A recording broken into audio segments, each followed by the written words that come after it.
Hello everyone. आज के इस प्रैक्टिस सेशन में हम लोग देखेंगे 12th 2025 के लिए शॉर्ट आंसर टाइप क्वेश्चन का ये लेक्चर नंबर 6 यानी पार्ट 6। इसके पहले हम 30 सवाल बता चुके हैं छोटे छोटे वीडियोज में। आज हम लोग देखते हैं पार्ट 6 क्वेश्चन नंबर 31 से। क्वेश्चन नंबर 31 है 0 से π/4 log ऑफ 1 + 10x dx। तो हम मान लेते हैं कि ये आई है, तो आई बराबर हो गया 0 से π/4 log ऑफ 1 + 10x dx। अब इस सवाल को बनाने के लिए आप क्या कीजिए, यहाँ पर लगा दीजिए प्रॉपर्टीज डिफिनिट इंटीग्रल का। प्रॉपर्टीज क्या होता है कि 0 से a f of x dx बराबर होगा 0 से a f of a minus x dx, यानी x बदल जाएगा a माइनस एक्स में। तो यहाँ पर आप देखिए क्या बदलेगा, x बदल जाएगा π/4 माइनस एक्स में। तो i बराबर आपका क्या हो जाएगा 0 से π/4 log ऑफ 1 + 10 x के जगह पर π/4 माइनस एक्स dx। अब आप क्या कीजिए कि 10 π/4 माइनस एक्स का फॉर्मूला लगा दीजिए। तो 10a माइनस बी के फॉर्मूला से आप लिखेंगे तो क्या होगा 10a माइनस 10b। 10a मतलब 10 π/4, 10 π/4 मतलब 1। तो आप इसको डायरेक्ट लिख सकते हैं 1 माइनस 10x अपॉन 1 + 10x।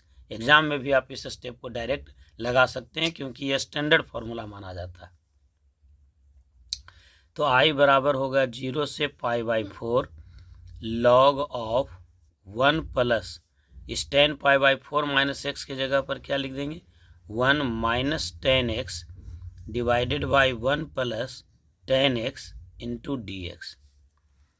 अब ये हो जाएगा आपका 0 से π/4 log ऑफ, यहाँ पर आप 1 + 10x को LCM ले लीजिए। तो 1 + 10x इंटू 1, तो ये मिल जाएगा 1 + 10x plus 1 minus 10x dx। अब आपका ये हो जाएगा 0 से π/4। अब एक्सपेंड कर दीजिए, देखिए 10x कट जाएगा तो 1 और 1 मिल करके हो जाएगा 2 डिवाइडेड बाई 1 + 10x dx। अब यहाँ लगा दीजिए log a बटा b। तो log a बटा b बराबर क्या होगा log a minus log b, यानी log 2 माइनस log 1 + 10x और dx। अब आप जानते हैं कि डिफरेंस का इंटीग्रेशन बराबर होता है इंटीग्रेशन का डिफरेंस, यानी अलग अलग कर देंगे। तो 0 से π/4 log 2 dx माइनस 0 से π/4 log 1 + 10x dx। ये i का वैल्यू हो गया। अब देखिए आप फिर से ये आपको i मिल गया, देखिए फिर से सवाल मिल गया log 1 + 10x dx। तो ये हो जाएगा आपका i बराबर ये log 2 था, log 2, तो log 2 यहाँ बाहर निकल जाएगा और dx का इंटीग्रेशन हो जाएगा x और लिमिट रह जाएगा 0 से π/4 और इसके जगह पर हम फिर से लिख देंगे i। तो इस i को इधर ले आएंगे तो i + i यानी 2i बराबर होगा log 2 ix के जगह पर π/4 माइनस 0, यानी 2i बराबर हो गया π/4 log 2, यानी i बराबर होगा 2 यहाँ ले आएंगे तो π/8 log 2। ये सवाल का जवाब होगा। जनरली ये लॉन्ग क्वेश्चन में पूछा जाता है, तो हम शॉर्ट में ही बता दिए हैं, इसलिए आपको इसको तैयार करना है लॉन्ग के रूप में भी और शॉर्ट क्वेश्चन के रूप में भी, दोनों रूप में इसको तैयार करके जाना है। क्वेश्चन नंबर 32 देखते हैं।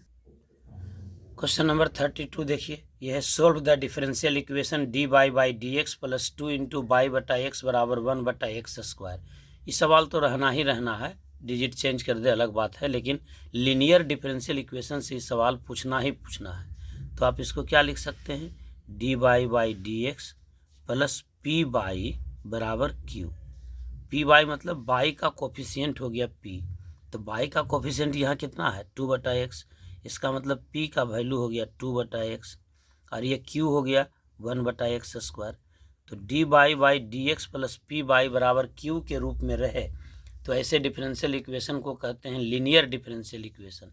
और लीनियर डिफरेंशियल इक्वेशन को जब सोल्व करना हो तो सबसे पहले निकालते हैं इंटीग्रल फैक्टर। तो इंटीग्रल फैक्टर हो जाएगा e to the power integration of p dx।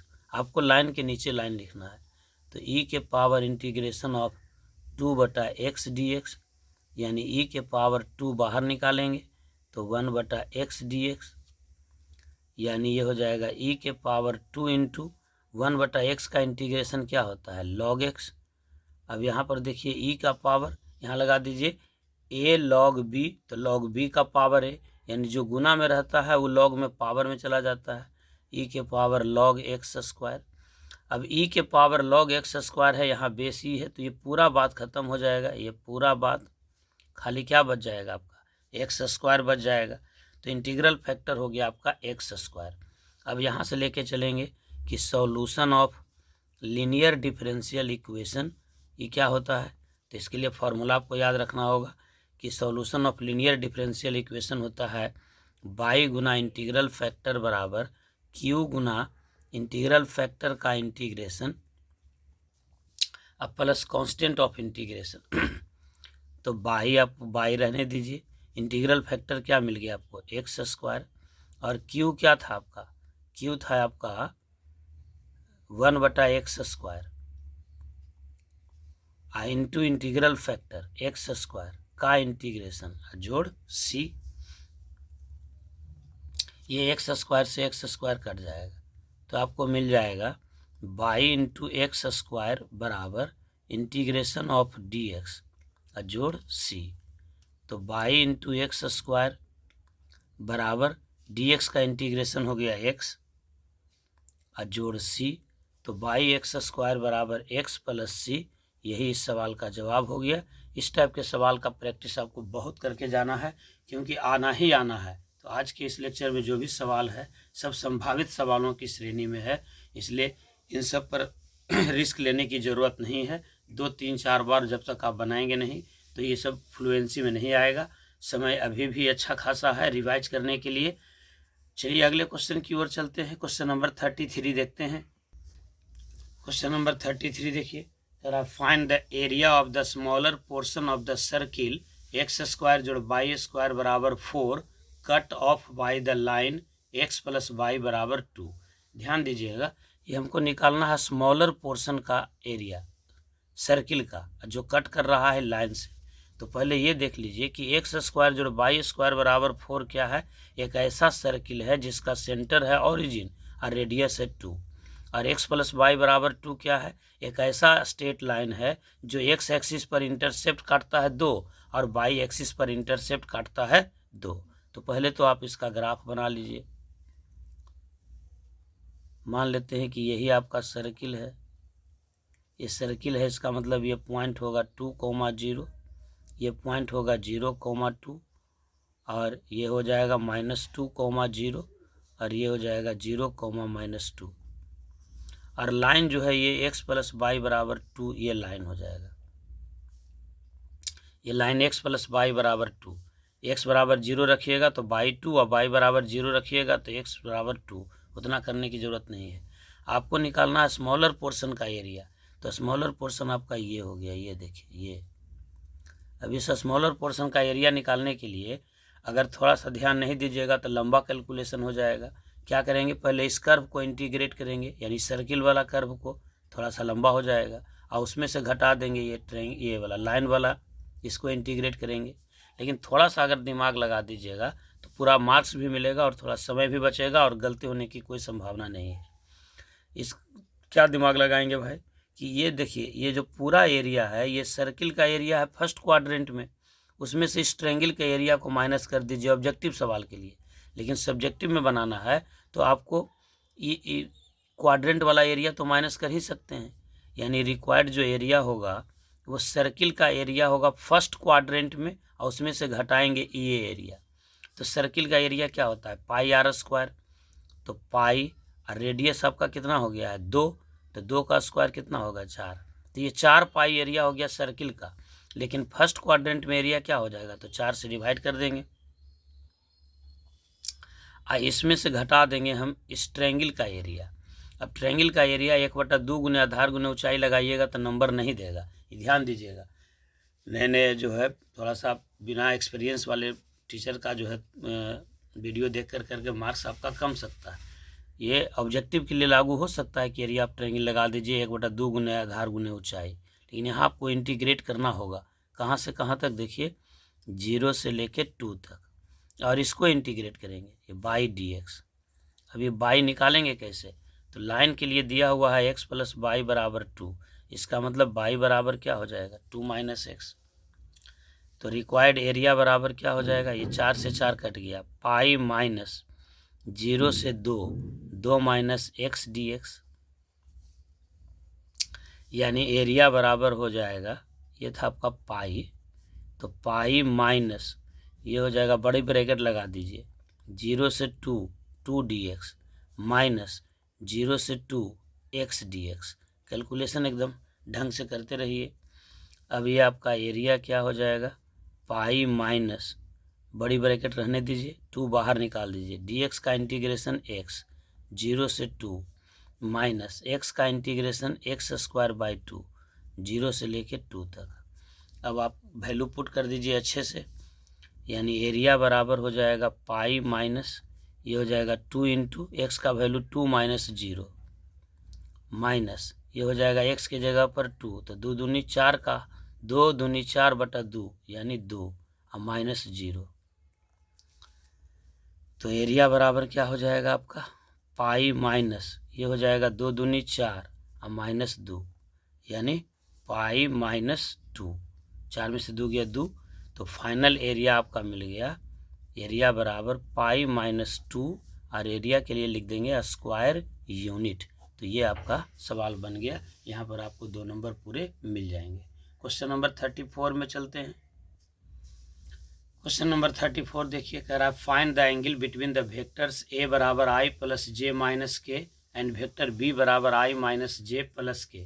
आपको 2 वेक्टर के बीच का एंगल निकालना है। तो ये सवाल भी एकदम संभावित सवाल है। 2 वेक्टर के बीच का एंगल निकालने के लिए क्या लिखते हैं भाई, तो पहले आप फार्मूला लिख दीजिए कि मान लीजिए ए और बी के बीच का एंगल है थीटा, तो कॉस थीटा बराबर क्या होना चाहिए, कॉस थीटा बराबर होता है ए डॉट बी बटा ए का मैग्नीट्यूड इंटू बी का मैग्नीट्यूड। यहाँ से 2 ऑब्जेक्टिव भी पकड़ा जाएगा। इस सवाल को बढ़िया से देखते हैं तो पहले आप निकाल लीजिए A dot B. A dot B कैसे निकालते हैं, तो ए वाला वेक्टर और बी वाला वेक्टर का जो कॉरस्पॉन्डिंग कंपोनेंट है उसके प्रोडक्ट का जोड़ निकाल देते हैं। तो 1 इंटू 1, यहाँ 1 इंटू माइनस 1, यहाँ माइनस 1 इंटू 1 यानी 1 माइनस 2 यानी मिल जाएगा -1। इसके बाद ए का मैग्नीट्यूड निकाल लेते हैं। ए का मैग्नीट्यूड क्या हो जाएगा, 1 का स्क्वायर जोड़ 1 का स्क्वायर जोड़ -1 का स्क्वायर यानी 1 + 1 + 1 यानी √3। इसी प्रकार से बी का मैग्नीट्यूड क्या हो जाएगा, 1 का स्क्वायर जोड़ -1 का स्क्वायर जोड़ 1 का स्क्वायर यानी यहाँ भी मिल जाएगा आपको √3। तब लगा देंगे फार्मूला cos थीटा बराबर ए डॉट बी बटा ए का मैग्नीट्यूड और बी का मैग्नीट्यूड। और यहाँ जो एंगल थीटा निकलता है ना, वो एक्यूट एंगल होता है। एक्यूट एंगल का मतलब हो गया 0 से π/2 के बीच में, यानी फर्स्ट क्वाड्रेंट में आएगा। तो ये वैल्यू हमेशा पॉजिटिव होना चाहिए। तो वैल्यू पॉजिटिव कैसे आएगा, जब हम लगा देंगे मॉड, तो ये मिल जाएगा आपको, ऊपर में मिल जाएगा आपको -1 और नीचे √3 इंटू √3 यानी cos थीटा बराबर हो गया, बाहर निकल जाएगा तो 1/√3 इंटू √3 यानी 3। तो cos इनवर्स cos थीटा बराबर 1/3। क्लियर हो गया बात। और यदि मॉडुलस फंक्शन नहीं लगाते हैं, एक्यूट एंगल नहीं निकालते हैं, तो दूसरा एंगल हो जाएगा 2 वेक्टर के बीच का एंगल। यहाँ पर आपको जो है ये छोड़ देना चाहिए इसी रूप में। अगर आप इसी रूप में छोड़ते हैं तो -1/3 हो जाएगा। तो थीटा बराबर होगा cos इनवर्स -1/3। तो दोनों में नंबर मिलेगा। अगर आप पॉजिटिव यहाँ करते हैं, इसको मॉड को हटा करके, तो एक दूसरा एंगल भी निकालना पड़ेगा, क्योंकि एक वेक्टर और 2 वेक्टर के बीच में हमेशा 2 एंगल बनता है। ये ध्यान दीजिएगा। एक एंगल ये हो गया तो दूसरा एंगल ये हो जाएगा पाई माइनस थीटा। तो 12 के मार्क्स में आपको मॉडुलस लगा के ज़रूरी नहीं है बनाना, मॉड हटा करके ही बना दीजिए, डायरेक्ट ए डॉट बी करके ही लगा दीजिए, तो ये बेहतर होगा। मतलब यहाँ पर आपको क्या कर देना है, फाइनली आपको यही लगा देना है कि कॉस थीटा बराबर ए डॉट बी बटा ए का मैग्नीट्यूड इंटू बी का मैग्नीट्यूड। ये ऑब्जेक्टिव में रहेगा तो इस तरह का 2 ऑप्शन रहेगा तो दोनों ऑप्शन मारिएगा, इसको छोड़ देना है। आपको सब्जेक्टिव में यही पकड़ के चलना है, तो ये हो जाएगा आपका -1/3, यानी कॉस थीटा बराबर होगा -1/3, इसलिए थीटा बराबर होगा कॉस इनवर्स -1/3। यही एंगल आपका डिफाइंड हो जाएगा। तो चलिए आज के वीडियो को ही समाप्त करते हैं। छोटा वीडियो है, लेकिन जो सवाल देखेंगे समझिए वो पूरा चैप्टर आपका रिवीजन हो जाएगा। आपका बहुत बहुत धन्यवाद।